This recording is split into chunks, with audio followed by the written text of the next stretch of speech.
하나님 말씀은 요한 3서 1장 1장 5절부터 8절 말씀까지입니다. 하나님 말씀은 요한 3서 1장 5절부터 8절입니다. 제가 봉독합니다. 사랑하는 자여, 네가 무엇이든지 형제 곧 나그네 된 자들에게 행하는 것이 신실한 일이니 저희가 교회 앞에서 너의 사랑을 증거하였느니라. 네가 하나님께 합당하게 저희를 전송하면 가하리로다.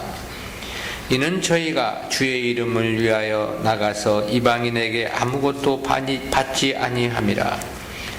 이러므로 우리가 이 같은 자들을 영접하는 것이 마땅하니 이는 우리로 진리를 위하여 함께 수고하는 자가 되게 하려 함이니라. 아멘. 압달락은 본서의 서론으로 송신자의 소개 및 수신자에 대한 축도와 관련한 말씀이었습니다. 이어진 본달락은 본서의 수신자인 가이오의 신앙의 행위를 칭찬하며 격려한 내용입니다. 구체적 내용은 크게 둘로 요약이 되는데요. 첫 번째는 가이오에 대해 그의 신앙을 칭찬하며 권면한 말씀입니다. 순회 교사들을 통해서 가이오에 대한 신앙의 행위를 보고받은 요한이 가이오를 칭찬하며 권면한 본달락은 내용상 둘로 요약이 됩니다. 첫 번째는 가이오에 대한 칭찬입니다.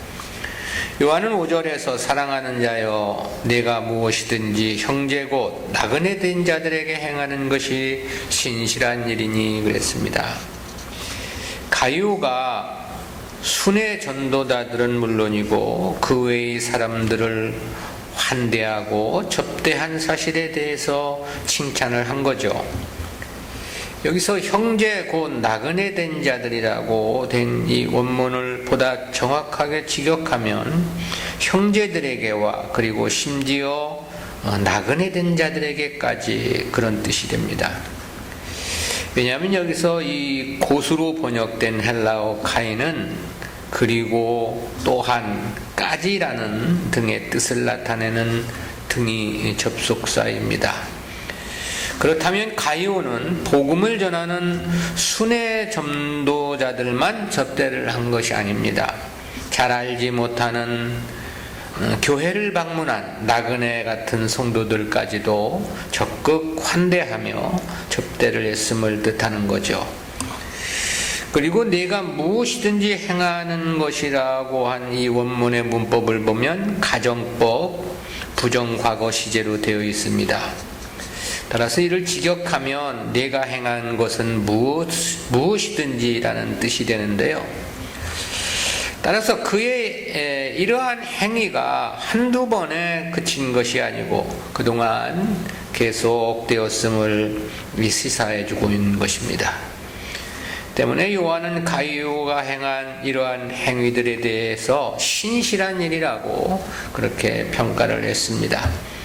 여기서 이 신실한으로 번역된 헬라어 피스토는 믿음이나 신앙이나 확실한이나 진실한이란 뜻을 나타내는 이 피스티스에서 파생된 단어입니다. 문자적으로는 믿음직하다, 신실하다, 충성되다 그런 뜻을 갖습니다. 근데 본문에서는 진리에 대한 순종에서 비롯된 진실함이란 의미로서 사용이 됐습니다. 즉 가이오가 그동안 많은 사람들을 접대한 행위가 그렇다는 것인데요. 그의 행위가 건성으로 행한 것은 결코 아니다라는 거고, 그렇다 해서 인간적인 성품이 저가 좋았기에 그런 일을 행한 것이냐, 그런 것을 말하는 거 아닙니다. 또한 무엇이든 자기의 유익을 위한 수단으로 행했느냐, 더더욱 아니죠. 진리 지식에 기초한 형제 사랑의 행위, 즉 참다운 믿음의 행위였음을 인정을 한 것입니다. 성도의 신앙의 행위는 바로 이와 같아야 한다는 생각을 갖습니다. 모양만을 내서는 안 되겠죠. 특히 그것이 어떤 것이든 자기의 유익이나 또 다른 어떤 대가를 바라는 그러한 행위여서도 안 될 것입니다. 오늘날 성도들의 신앙을 보면 모든 것에 조건이 붙어 있습니다. 봉사나 충성은 말할 것도 없고, 예배를 드림에도 조건이 있고, 헌금을 드림에도 조건이 있습니다. 모든 것들이 하나님께서 자기에게 무엇인가 이 땅에서 복을 주실 것이라는 자기 유익에 기초한 행위들이다라는 것이죠.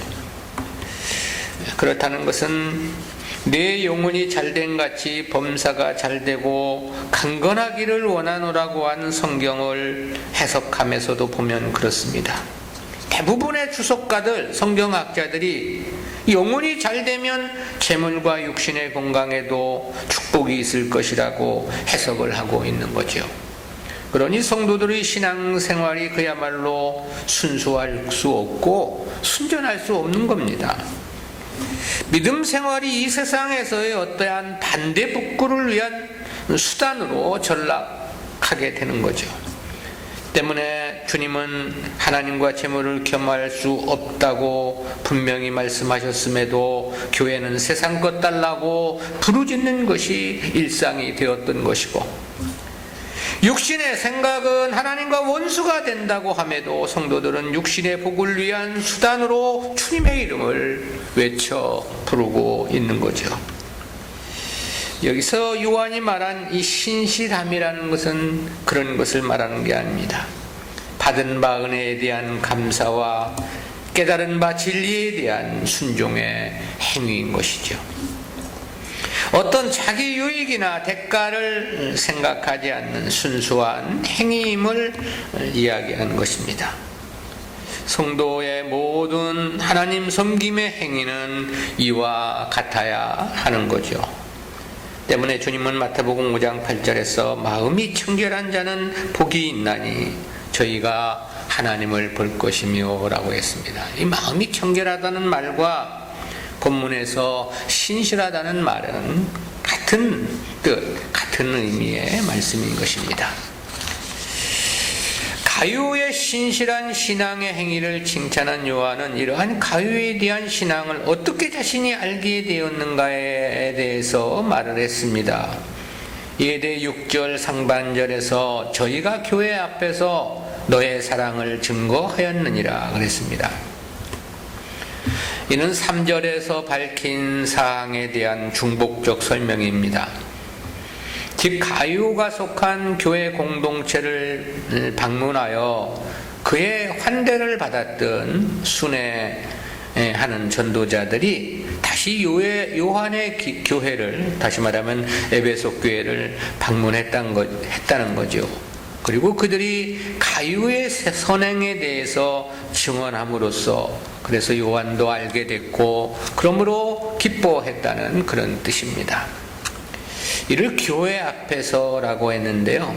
이는 요한이 심호하는 에베소 교회에서 모든 성도들이 함께한 자리에서 가룟에 대한 신앙과 그에 대한 따뜻한 환대를 증언했음을 말한 거죠. 아마 이러한 전도자들의 증언에 요한은 물론이고 에베소 교회 성도들도 큰 감동을 받았던 것으로 사료됩니다. 그리고 이러한 진실한 신앙의 행위는 사실 자신이 자랑하고자 해서 되는 것은 아닙니다. 그것은 아무리 감추려 한다 하더라도 어떤 모양이나 경로를 통해서이든 나타날 수밖에 없게 되어 있죠. 그리고 모든 사람들에게 감동과 신앙에 큰 유익을 주게 되어 있습니다. 되지도 않았으면서도 된 것처럼 자기를 나타내려 하면 오히려 그것은 역반응으로 자신의 추함만이 드러나게 되죠. 그리고 그것은 많은 사람들의 눈살을 찌푸리게 할 뿐입니다. 그러나 진실한 신앙, 아름다운 헌신은 아무리 감추려 한다 하더라도 감추어지는 것이 결코 아닙니다. 그야말로 매우 진한 꽃향기가 되어서 많은 사람들에게 아름다움으로 감동과 믿음의 덕을 나타내는 건데요. 당시 가이오의 봉사가 그러했다라는 것이죠. 두 번째는 가이오에 대한 권면입니다. 가이오의 신앙의 칭찬과 격려의 말을 한 요한은 6절 하반절에서 내가 하나님께 합당하게 저희를 전송하면 가하리로다 그랬습니다. 이는 1차적으로는 가이오의 신실한 신앙의 행위를 칭찬함에 대한 중복적 표현입니다. 그러나 의미는 칭찬에서 멈추는 것이 아닙니다. 앞으로 순회 전도자들을 가이오가 있는 곳으로 보낼 예정인데 그들이 그곳에 이르게 되면 그동안 했던 것처럼 저들을 잘 대접해 주라는 권면의 말이기도 합니다. 그렇다는 것은 원어의 문법에서 보면 그렇게 되어 있습니다. 여기서 내가 전송하면에 해당하는 헬라어의 문법은 과거 분사입니다. 이게 과거 시제이기 때문에 이전에 그렇게 행한 것을 이야기하는 그런 뜻이죠. 그런데 그렇게 하면 가하리로다라고 했는데 여기서 이 가하리로다로 번역된 헬라어는 문법이 미래 능동태 동사로 되어 있습니다. 이 단어의 시제가 미래로 되어 있으니 앞으로도 그렇게 했으면 좋겠다는 의사를 표명한 것이 되는 거죠. 따라서 이는 과거에 행한 것처럼 앞으로도 그렇게 했으면 좋겠다는 그런 의사를 표명함인 것입니다. 즉, 과거의 일에 대한 칭찬과 미래의 일에 대한 권면의 말이 이 문장 안에 동일하게 함축되어 있는 것이죠. 그런데 요한은 이를 권면하면서 하나님께 합당하게라는 조건문을 첨부했습니다. 이는 문자적으로 하나님께서 판단하시기에 가치 있는 자세로 또는 하나님의 관점에서 볼 때 합당하게 그런 뜻입니다. 사람의 생각이나 사람의 눈에 좋게 하는 것 또는 사람과의 관계에서 행함을 말하는 게 아니고요. 하나님의 뜻에 맞게 즉 하나님과의 관계에서 그 일을 행할 것을 주문하고 있는 거죠. 성도의 진정한 신앙의 행위에 대한 기준은 바로 이것이라고 말할 수 있습니다. 모든 행위를 하나님과 자기와의 관계에서 행함이 진실이며 그것이 신실인 것입니다. 오늘날 사람들은 하나님이 아니라 사람들을 의식해서 행동하는 경우들이 많지요. 그것이 세상 사람들이 어떠한 정치 행위나 또는 연예인의 인기를 먹고 살아야 하는 연예인의 경우라면 그렇게 행하는 것이 마땅하다라고 말할 수 있을지 모르겠습니다. 그러나 성도의 봉사나 헌신이 하나님을 위함이 아니고 사람을 의식한다는 것은 원칙에서 벗어나는 것입니다.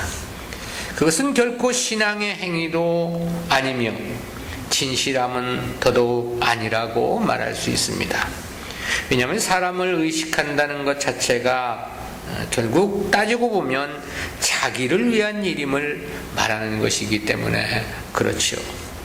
때문에 주님은 바리새인들과 서기관들의 외식을 지적을 하시기도 하셨죠. 큰 거리에서 기도하기를 좋아하는 이 바리새인들, 이 사람을 보이기 위함인 것이죠. 그것은 외식인 것이고 곧 그것은 자기를 위한 것이죠.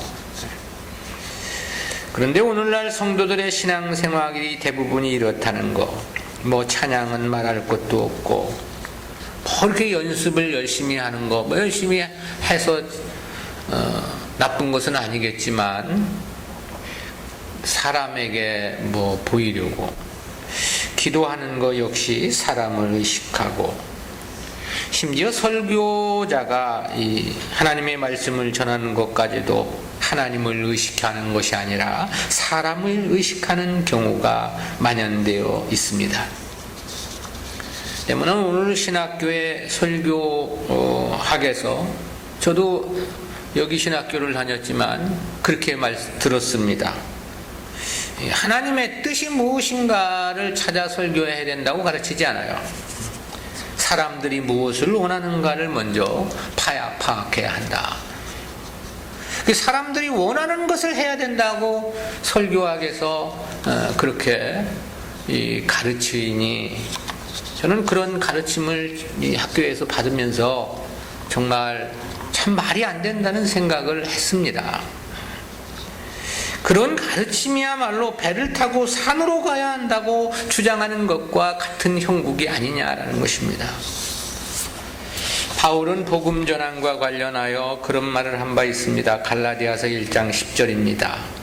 이제 내가 사람들에게 좋게 하랴 하나님께 좋게 하랴 사람들에게 기쁨을 구하랴 내가 지금까지 사람의 기쁨을 구하는 것이 어떠면 그리스도의 종이 아니니라.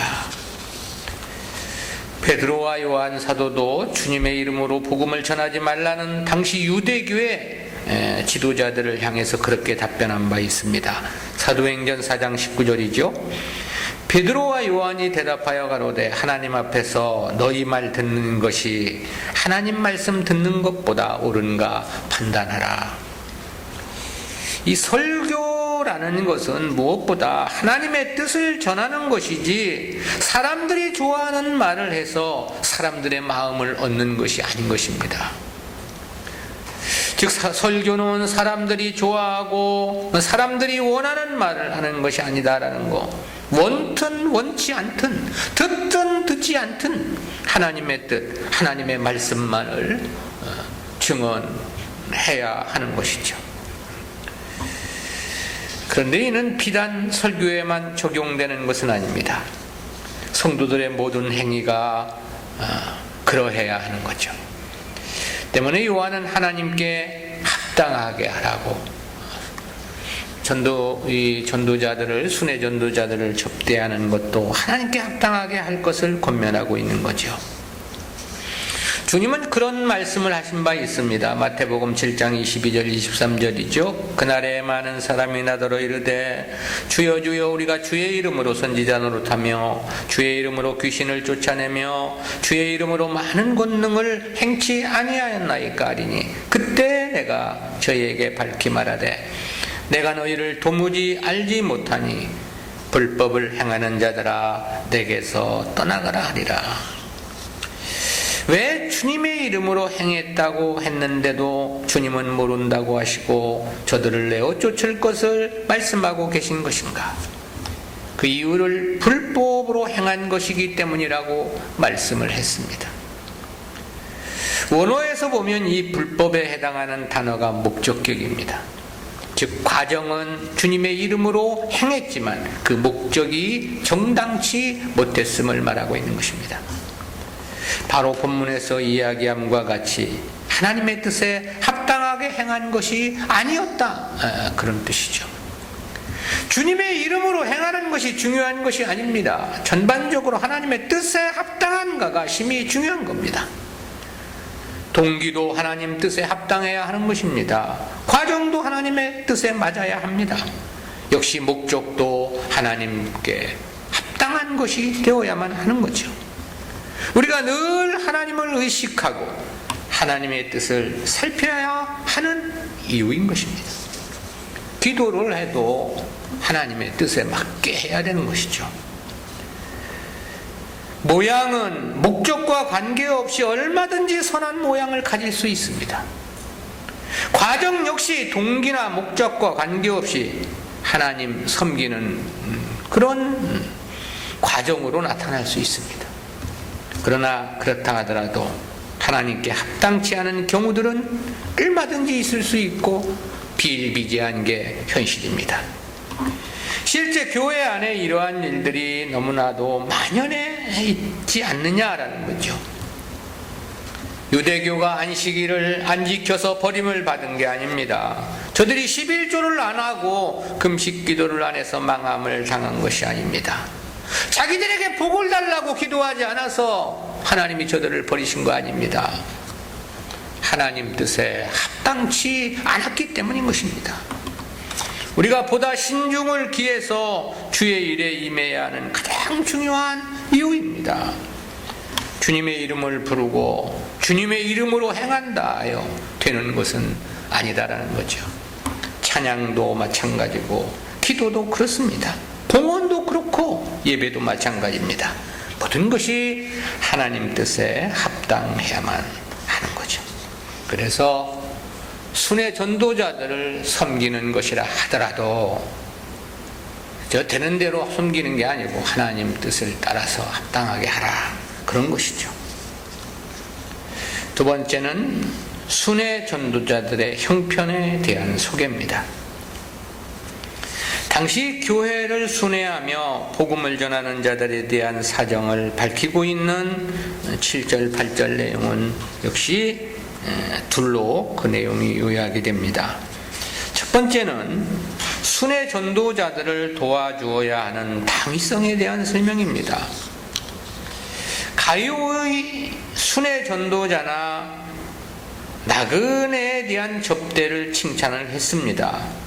또 앞으로도 그러한 믿음의 행위를 계속할 것을 부탁하며 권면을 했지요. 그 이유를 설명을 한 것입니다. 이에 대해 7절에서 이는 저희가 주의 이름을 위하여 나가서 이방인에게 아무것도 받지 아니니라 라고 했습니다. 이 원문에 보면 이 7절 서두에 한글 개역 성경에는 번역되지 않은 왜냐하면이란 뜻을 가진 접속사 가르란 단어가 부기되어 있습니다. 그렇다는 것은 이 7절은 앞절에 대한 6절에 대한 설명임을 말해주고 있는 것이죠. 따라서 본절의 의미는 순회 전도자들을 왜 환대하고 또 도움을 주어야 하는지를 설명한 문장인 것입니다. 그렇다면 왜 도와주어야 하는가? 요한 사도는 두 가지를 말했습니다. 첫째는 이는 저희가 주의 이름을 위하여 나가서 그랬습니다. 즉 주의 일을 하는 사람들이기 때문에 그들을 환대하고 접대해야 한다, 그런 뜻이겠죠. 여기서 주의 이름을 위하여로 번역된 헬라어를 직역하면 그 이름을 위하여라는 뜻인데요. 헬라어 문자에서는 주님을 가리키는 퀴리오라는 단어는 없습니다. 근데 이 문장에 정관사 투라는 단어가 부기되어 있습니다. 따라서 여기서의 그는 오직 예수 그리스도를 지칭하는 것이 될 수밖에 없습니다. 때문에 한글 개역 성경은 이를 의역해서 주의 이름을 위하여라고 번역을 한 거죠. 그러니까 저들을 도와주어야 하는 이유는 무엇보다 저들이 주님을 위해, 주님의 복음을 위해 일을 하는 사람들이기 때문이라는 그런 설명인 거죠. 당시 이방의 초대교회가 세워졌지만 대부분의 교회들이 진리에 대한 깊은 이해가 부족한 상황이었습니다. 그러나 교회엔 지도자가 태부족한 상태였고요. 그리고 이를 사도들만으로는 감당기 어려운 일이고 불가능한 일이죠. 당시 교통 상황은 대부분의 경우가 도보를 이용할 수밖에 없는 시대였습니다. 그렇다는 측면에서 보면 더더욱 그럴 수밖에 없었겠죠. 그러므로 사도들은 전도인들을 양육해서 추천서를 써서 교회를 순회시키며 말씀을 가르쳤던 것입니다. 아울러 교회가 말씀을 따라 바르게 성장해 가는지 그 사정을 파악하는 일들도 시켰던 것이죠. 그러므로 고린도 교회에서는 바울에게 이런 추천장이 없다 해서 바울을 사도로 인정하지 않으려는 자들이 있었음을 보게 됩니다. 당시 이러한 순회 전도는 쉬운 일이 아니었을 것이 분명하죠. 그것은 바울이 당한 핍박과 고난을 보더라도 그렇습니다. 따라서 이러한 사람들을 교회나 성도들이 환대하고 돕는 것은 너무나도 당연한 일이었다는 것이죠. 그 일은 남의 일이 아니라 곧 교회의 일이요 성도들의 자기 자신의 일이라는 자세로 감당해야 하는 것이라고 말할 수 있습니다. 왜냐하면 그런 사람들이 없다면 누구도 복음을 들을 수 있는 기회를 얻을 수 없기 때문에 그렇겠지요. 복음을 듣지 못한다면 어떡합니까? 그럼 하나님 백성으로서 합당하게 하나님을 섬길 수는 없는 것이니 그것이 곧 자기의 일인 것이죠. 이스라엘 과거 구약 시대 이스라엘 백성들이 레위인들에게 내는 11조를 등한히하고 내지 않아서 결국은 말라기 선지자가 그런 것을 지적하는 것을 보지 않습니까? 근데 그것을 안 내는 것이 자기에게 유익으로 생각을 하고 그렇게 했겠지만 그것은 사실 그들 자신의 일이었습니다. 왜? 그것을 안 내면 하나님을 바르게 섬기는 것이 될 수 없고 레위인들이 어려워서 전부 어느 가정의 제사장으로 전락하고 자기 먹고 살기 위해서 논밭으로 나갈 수밖에 없는 거예요. 그럼 율법이 시행되는 구약시대에서 레위인이 레위인의 역할을 하지 못하면 백성들이 하나님을 바르게 섬길 수 있었느냐라는 것이죠. 결국 그래서 쫓겨남을 버림을 당하게 되었던 것이죠. 믿음의 원리라는 게 다 그렇습니다. 성도는 무엇보다 주의 일을 위해 살아가는 사람들이라고 할 수 있습니다.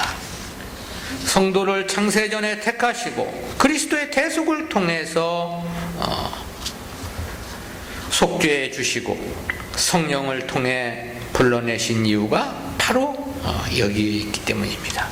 그리고 그것은 역시 자신에게 있어 가장 영광스럽고 복된 삶이라고 말할 수 있는 것입니다.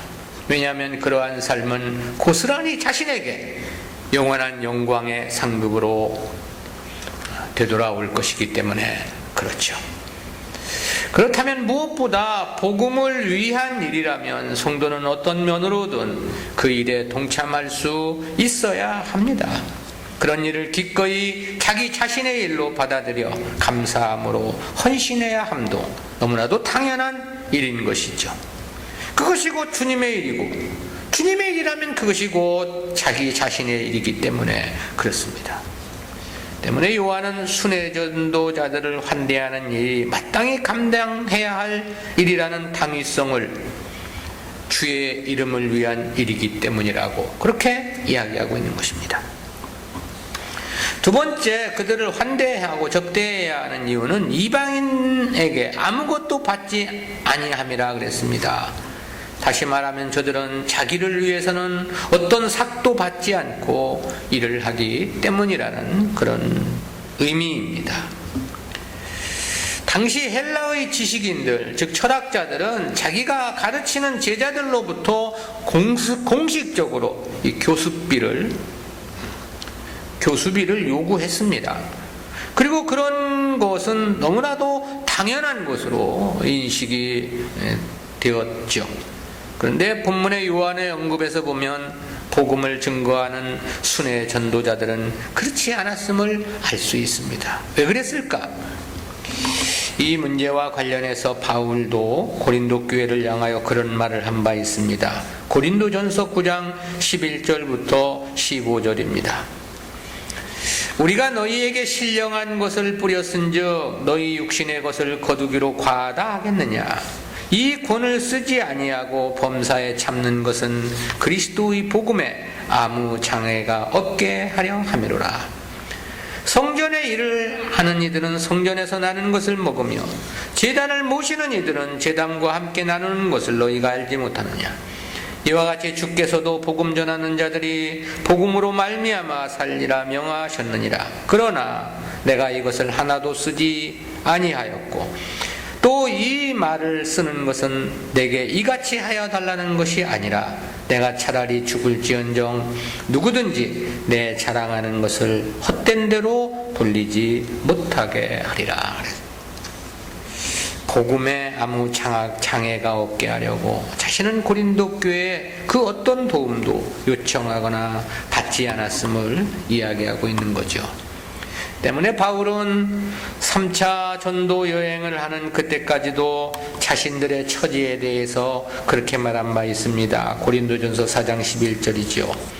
바로 이 시간까지 우리가 줄이고 목마르며 헐벗고 매맞으며 정처가 없고, 한마디로 육신의 양식까지도 제대로 해결하지 못해 줄인 상태로 복음을 전했다, 그런 말씀이죠. 이는 비단 바울뿐만은 아니었을 것입니다. 진실로 복음을 위해 일을 하는 사역자들은 누구나 이러한 어려움 속에서 사역을 감당할 수밖에 없었지 않았느냐라는 것이죠. 때문에 요한은 순회 전도자들을 환대하고 돕는 것은 교회는 물론 성도들이 당연히 감당해야만 할 일이라는 당위성을 이야기하고 있는 거죠. 실제 성도는 주님의 몸된 교회를 이루는 하나의 지체입니다. 그러기에 교회는 주님의 몸이고 성도는 그의 몸의 지체라고 성경은 말씀하고 있죠. 몸에는 각기 다른 지체들이 서로의 역할에 충실함으로 한 몸을 이루게 됩니다. 교회가 바로 그렇다라는 거죠. 그래서 바울은 이와 관련해서 고린도전서 12장 14절부터 20절에서 그렇게 말씀합니다. 몸은 한 지체뿐 아니요 여럿이니 만일 발이 이르되 나는 손이 아니니 몸에 붙지 아니하였다 할지라도 이로 인하여 몸에 붙지 아니한 것이 아니요 또 귀가 이르되 나는 눈이 아니니 몸에 붙지 아니하였다 할지라도 이로 인하여 몸에 붙지 아니한 것이 아니니 만일 온 몸이 눈이면 듣는 곳은 어디며 온 몸이 듣는 곳이면 냄새 맡는 곳은 어디뇨. 그러나 이제 하나님이 그 원하시는 대로 지체를 각각 몸에 두셨으니 만일 다 한 지체뿐이면 몸은 어디뇨. 이제 지체는 많으나 몸은 하나라. 교회가 그렇다라는 거죠. 따라서 성도는 누구나 하나님께로부터 받은 은사가 있습니다.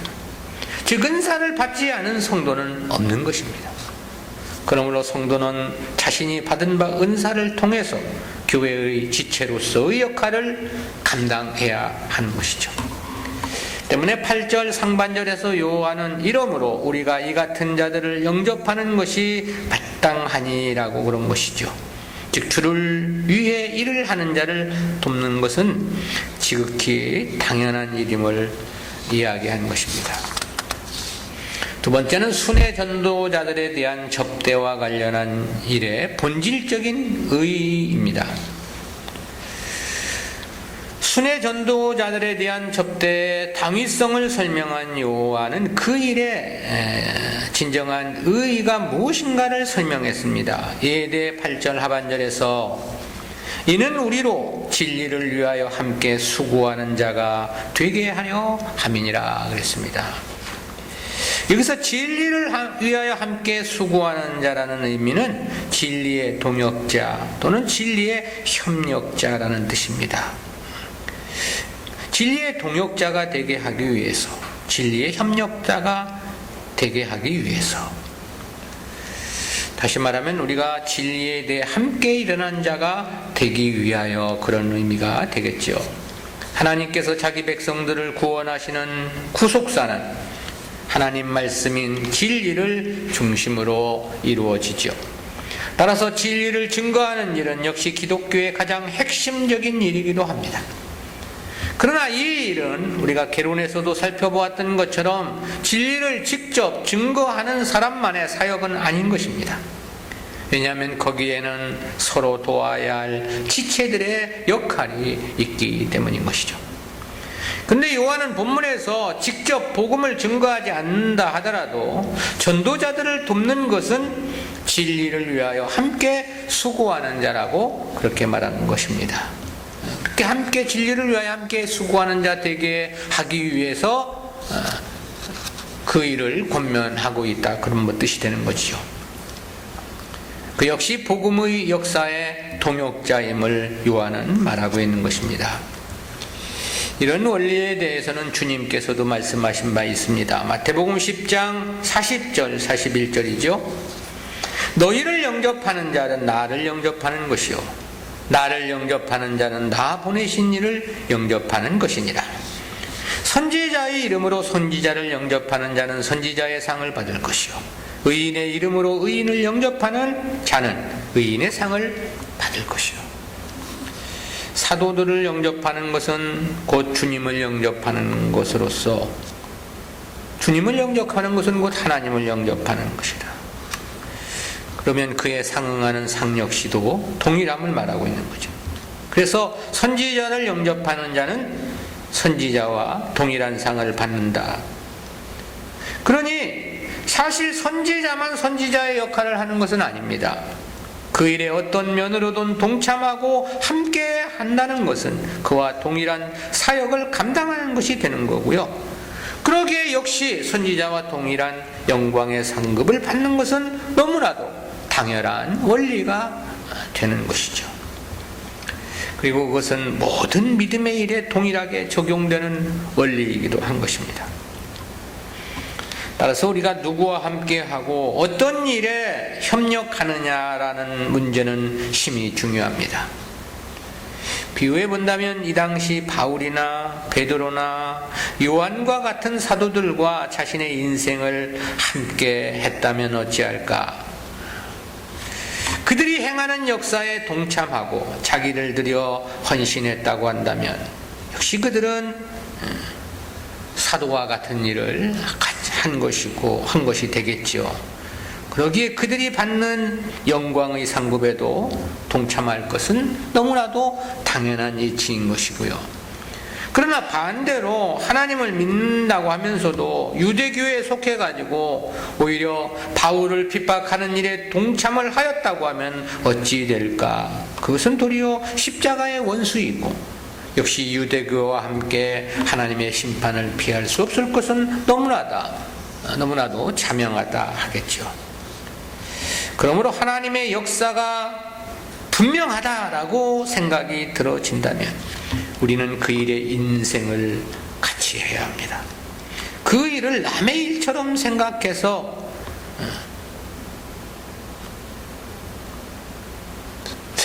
안 되고 곧 나의 일처럼 생각해서 거기에 적극 동참하고 함께하고 협력해야 하는 것이죠. 내 일이 아니라고 강 건너 불구경하듯 한다거나 남의 일처럼 방관적인 자세를 취해서는 안 되겠죠. 그런 마음으로는 그 누구도 하나님과의 올바른 관계를 가질 수 없습니다. 또한 그 어디서도 그런 사람은 하나님의 역사에 동참할 기회를 얻을 수 없을 것입니다. 성도의 인생은 얼마나 주님과 함께한 삶이냐에 따라 성공 실패가 판가름 날 것이겠죠. 그리고 그렇다면 하나님께서 이루시는 역사에 얼마나 우리가 협력하고 동참하느냐라는 것은 절대적으로 중요한 문제다라는 거죠. 요한은 순회 전도자들을 돕는 것에 대해서 진리를 위하여 함께 수고하는 자라고 그렇게 말을 했습니다. 그렇다면 진리를 위하여 함께 수고하는 자라면 저가 주님을 위하여 함께 수고하는 자가 됨이 명백한 것이고요. 그렇다면 우리 역시 진리를 위함에 마음을 같이 해야 되겠죠. 복음의 역사에 운명을 걸어야 하는 것이다. 왜? 그것이 곧 주님과 함께하는 것이고 주님을 위한 삶이기 때문에 그런 것이죠. 우리의 삶이, 우리의 생애가 진리를 위하고 복음을 위한 삶이기를 간절히 소망해 봅니다. 기도합니다. 사랑의 하나님 은혜를 감사합니다. 오늘도 귀한 말씀을 통해서 우리가 어떠한 마음과 자세로 주의 일에 임해야 하는가를 깨닫게 해주심 진실로 감사하옵고, 가이오가 그러했던 것처럼 진리를 위한 수고를 아끼지 않도록 주여 도와주시고, 주님이 기뻐하시는 일이라면 온 마음과 뜻을 다하여 그것이 내 일이라고 생각하고 적극적으로 그 일에 함께하며 헌신하고 봉사할 수 있는 저희들의 삶이 될 수 있기를 간절한 마음으로 빌고 소원합니다.